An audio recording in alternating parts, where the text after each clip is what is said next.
नहमदुहुन्नसल्ली अला रसूलिहिल करीम व अम्मा बाद फ़अऊज़ु बिल्लाहि मिनश शैतानिर रजीम बिस्मिल्लाहिर्रहमानिर्रहीम। अल्लाह ताला और हज़ूर अकरम सल्लल्लाहु अलैहि वसल्लम को अगर खुश करना चाहते हैं, खुशनुदी हासिल करना चाहते हैं, आप कामयाब बनना चाहते हैं, कामयाब होना चाहते हैं, आप चाहते हैं कि आपकी इज्जत वकार बुलंद हो, मुकाम बुलंद हो, रिश्तेदारों में, घर में या ऑफिस में, दफातर में, दुकान पर या किसी भी जगह पर हो, तो आपको चाहिए कि आप अल्लाह और अल्लाह की रसूल की अताअत गुजारी करें, अताअत गुजार बन जाएं, अताअत गुजार बंदों में शुमार हो जाएं।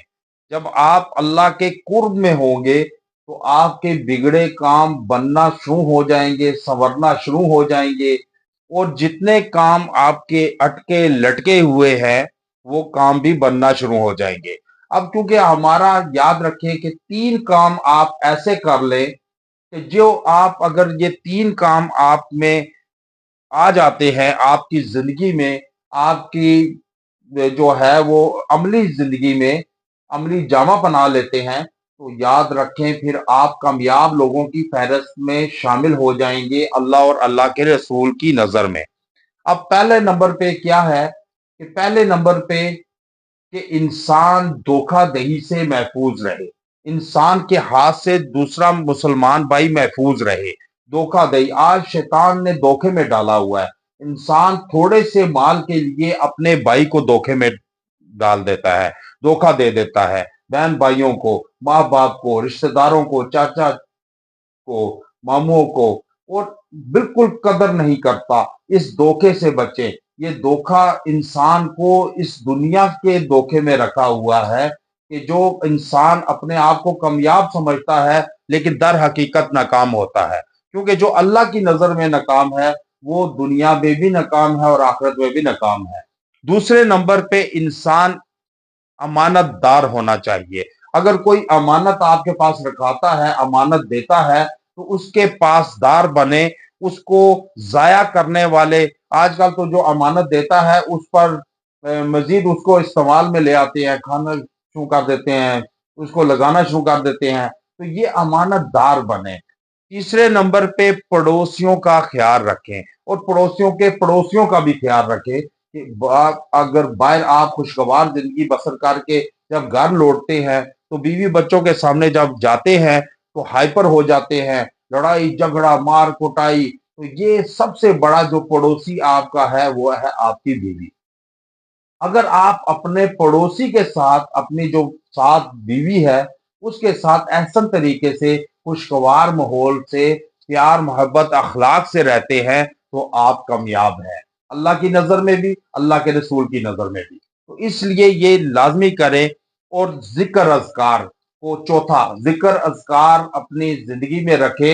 हसन बसरी रहमतुल्लाह फरमाते थे कि 3 चीजें जिसकी जिंदगी में आ गई, जिसने हलबत उसमें पा ली, सुकून पा लिया, तो वो कामयाब है।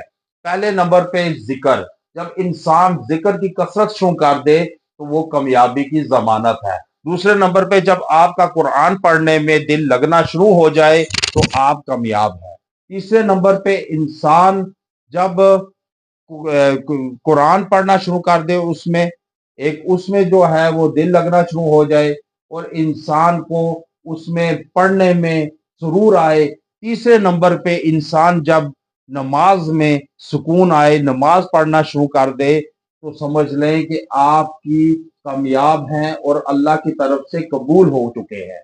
अगर ये 3 चीजों में सुकून नहीं आता, हासिल नहीं करते, तो फिर दरवाजे बंद हो चुके हैं। हसन बसरी रहमतुल्लाह फरमाते हैं। तो इसलिए याद रखें कि अल्लाह वही तो मेरा अल्लाह है जिसने हालत मर्ज में पुकारा तो शिफा दी, और भूख में पुकारा तो गजा दी, और प्यास में पुकारा तो पानी दिया, और जिल्लत में पुकारा तो इज्जत दी, जहालत में पुकारा तो नूर मुस्तफा दिया, और गुर्बत में पुकारा तो मालदार कर दिया, गनी कर दिया। तो इसलिए अल्लाह से कुर्ब हासिल करें, अल्लाह का, अल्लाह के रसूल की अताअत गुजार बन जाए, आप दुनिया और आखिरत दोनों में कामयाब हो जाएंगे। अगर आप कामयाबी चाहते हैं तो उसके लिए आपको वजीफा देता हूं कि ये वजीफा पढ़ने पर इंशाअल्लाह ताला अल्लाह और अल्लाह के रसूल राजी होंगे और अपना कुर्ब अता करेंगे।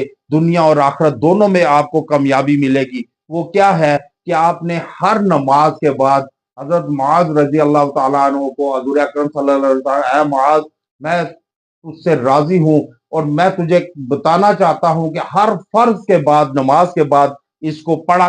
वो क्या है? अल्लाहुम्मा इन्नी अला जिक्रिका व शुक्रिका व हुस्न इबादतिक। तो ये आप हर फर्ज नमाज के बाद आप एक मर्तबा पढ़ लें, अल्लाह के करीब हो जाएंगे और गनी हो जाएंगे, आप मालदार हो जाएंगे, टेंशन, डिप्रेशन, एंजाइटी से महफूज रहेंगे और आप प्यार, मोहब्बत, अखलास से रहना शुरू हो जाएंगे और आपका दीन में भी दिल लगेगा। व आखिर दावाना अनिल हम्दुलिल्लाहि रब्बिल आलमीन।